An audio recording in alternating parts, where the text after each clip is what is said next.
July 1st, 2017 marks Canada's 150th anniversary celebrations. But while people march in parades, fire at barbecues, and don white and red to celebrate the idea of Canada as a haven of progress and multiculturalism, these are just a few of the scars upon Canada's history that are less acknowledged.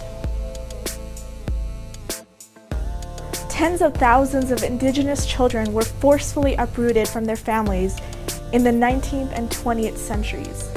Placed in boarding schools, they were starved, beaten, tortured, raped, and worse. In 2016, the government's own Truth and Reconciliation Commission said the state had engaged in a form of genocide. Canada has played a role in supporting wars all across the globe. During the Korean War, 26,000 troops were sent to support US-led forces in South Korea. In 1999, Canada was a part of the bombing of Yugoslavia that killed 5,700 people. Canadian forces were also a part of the NATO invasion of Libya, which went from having among the best standards of living in Africa to now being a hotbed of extremist violence and an outpost for slavery. Canada has also played an infamous role in Somalia and sent more than 40,000 troops to Afghanistan.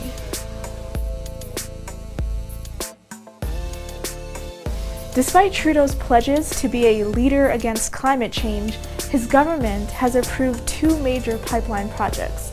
The projects are expected to lead to a combined increase in tar sands oil production. Canadian mining companies also have a deadly track record. According to a report between 2000 and 2015, 28 Canadian mining giants were responsible for 44 deaths across 11 countries. Attempts to have Canada regulate the operations of its companies have so far failed.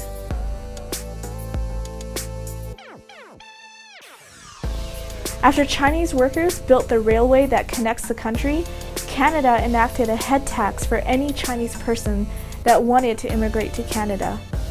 During World War II, after Canada's declaration of war on Japan, Canada declared a war on Japanese Canadians, sending hundreds into forced labor in internment camps, among other human rights violations.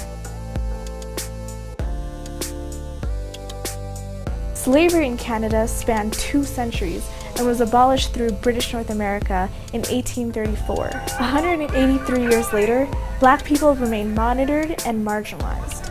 Making up 3% of the population, Black people in Canada represent 10% of those incarcerated.